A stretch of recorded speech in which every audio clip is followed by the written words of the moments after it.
Olá, amigos do Vanguarda Espírita. Hoje, continuando as noções elementares de Espiritismo do livro O que é o Espiritismo, de Allan Kardec, lançado em 1859, nós vamos falar de alguns problemas da mediunidade, o que ele chama de escolhos da mediunidade. Um dos maiores escolhos da mediunidade é a obsessão.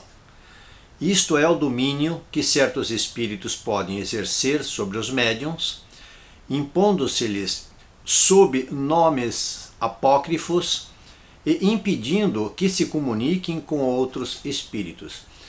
Estas situações que podem ocorrer com médiuns são a influência desses espíritos no pensamento do médium, impedindo com a sua força mental de que eles, os médiuns, se comuniquem ou possam receber pensamentos espirituais que não sejam aqueles da possessão que está acontecendo.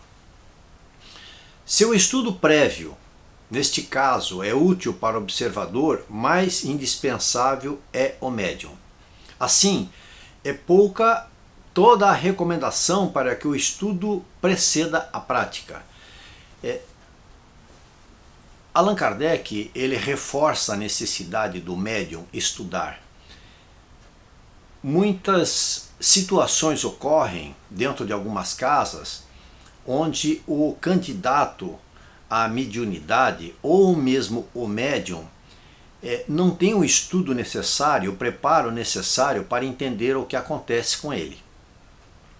E o estudo é fundamental para que ele tenha o controle sobre as suas ações, sobre aquilo que ele entende que possa estar acontecendo com a sua mediunidade. A obsessão apresenta 3 graus principais bem característicos: a obsessão simples, a fascinação e a subjugação. No primeiro, o médium tem perfeitamente consciência de não obter coisa alguma boa. Ele não se ilude acerca da natureza do espírito que se lhe obstina em manifestar e do qual deseja desembaraçar-se.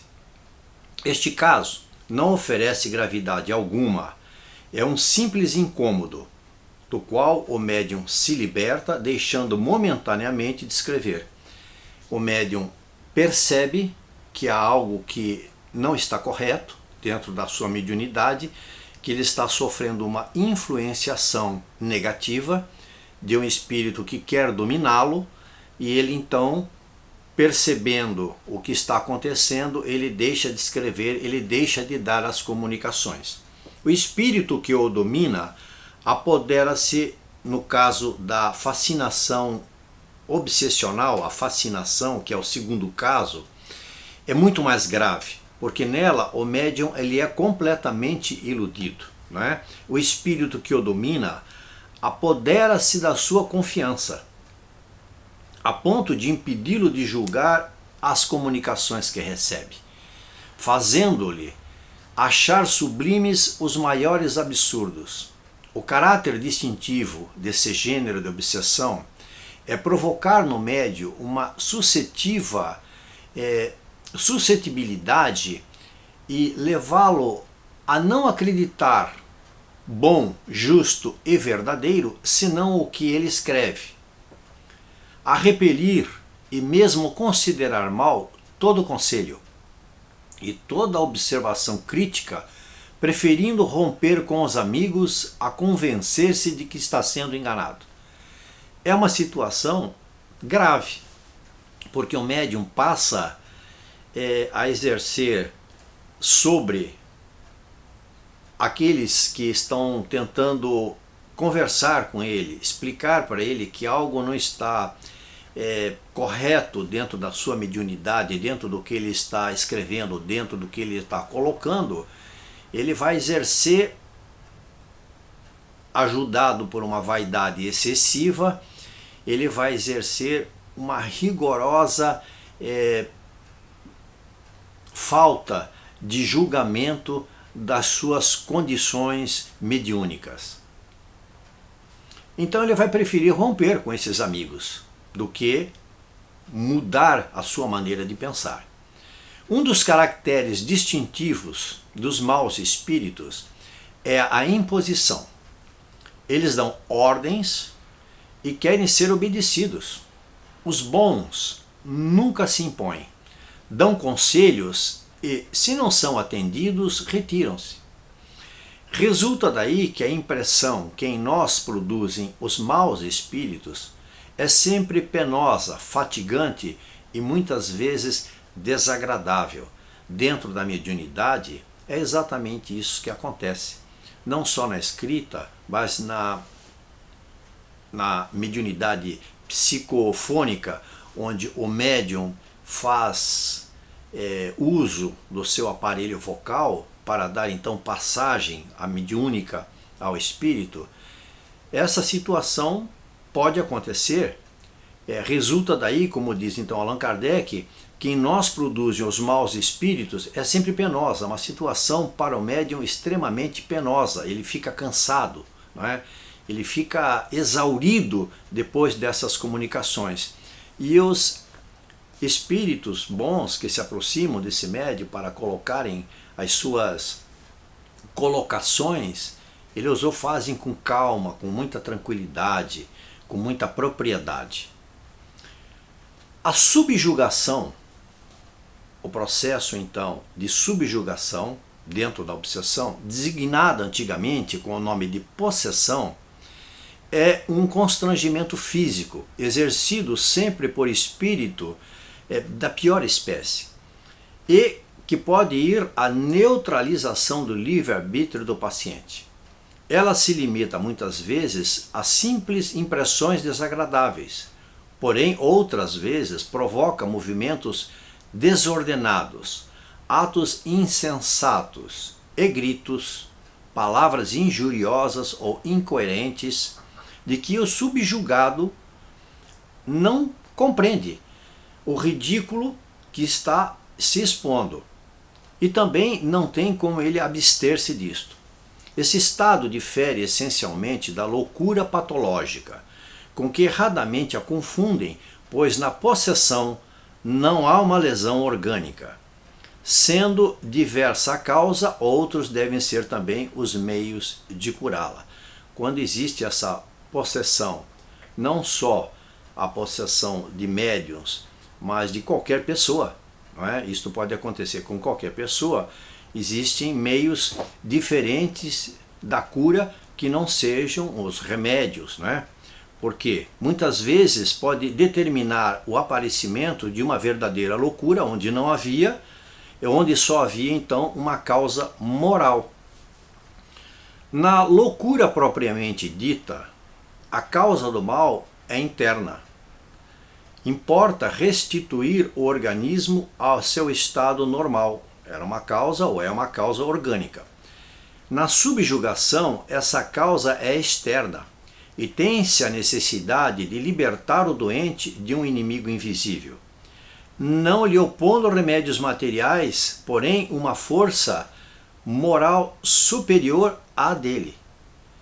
Então, neste caso específico do qual falamos, a necessidade de conversar moralmente, de fazer com que o espírito entenda que aquilo que ele está fazendo não está correto, e também de conhecer as causas desta aproximação àquela pessoa que está sofrendo a possessão.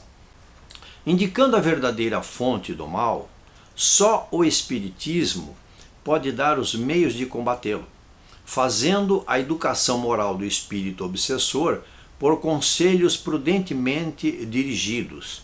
Chega-se a torná-lo melhor e a fazê-lo renunciar voluntariamente à atormentação do enfermo. Como dissemos, exorcismo não modifica a vontade desse espírito de fazer, de continuar fazendo mal, porque rituais não atingem o espírito. O que atinge esse espírito, o que vai fazer com que ele mude a sua ideia, é conversar com ele para que ele moralmente entenda que está fazendo algo que não é correto.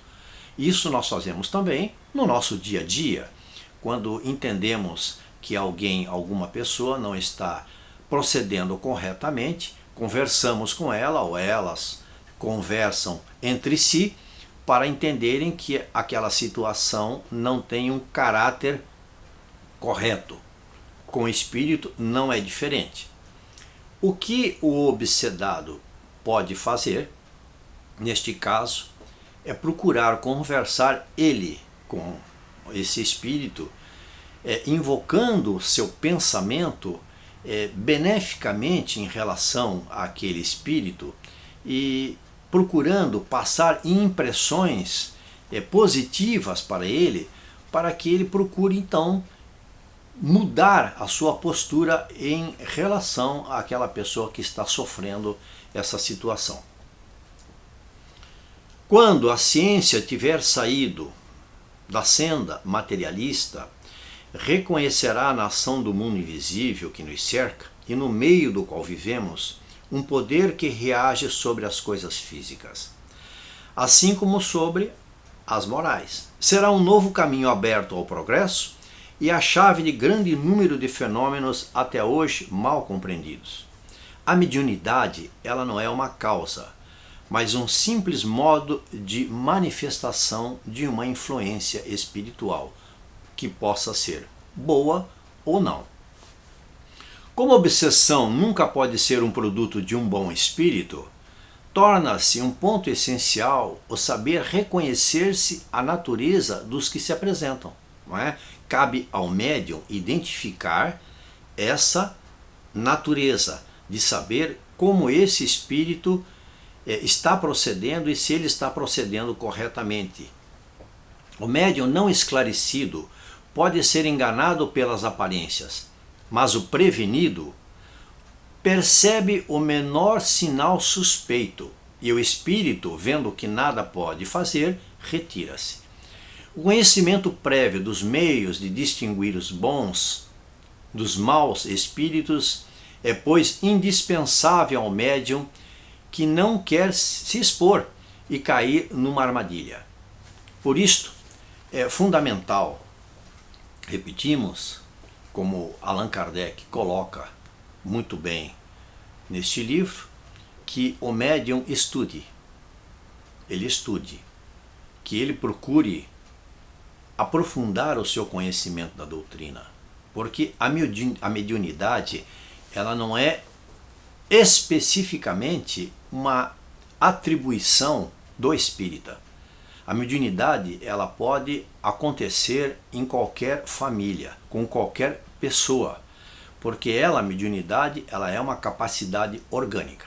Nós vamos falar deste assunto e outros assuntos também nos outros vídeos que iremos gravar sobre o conhecimento da doutrina espírita. Inscreva-se, toque o sininho e deixe os seus comentários no nosso canal, nos ajudando a melhorar as nossas impressões a respeito da doutrina. Muito obrigado a todos.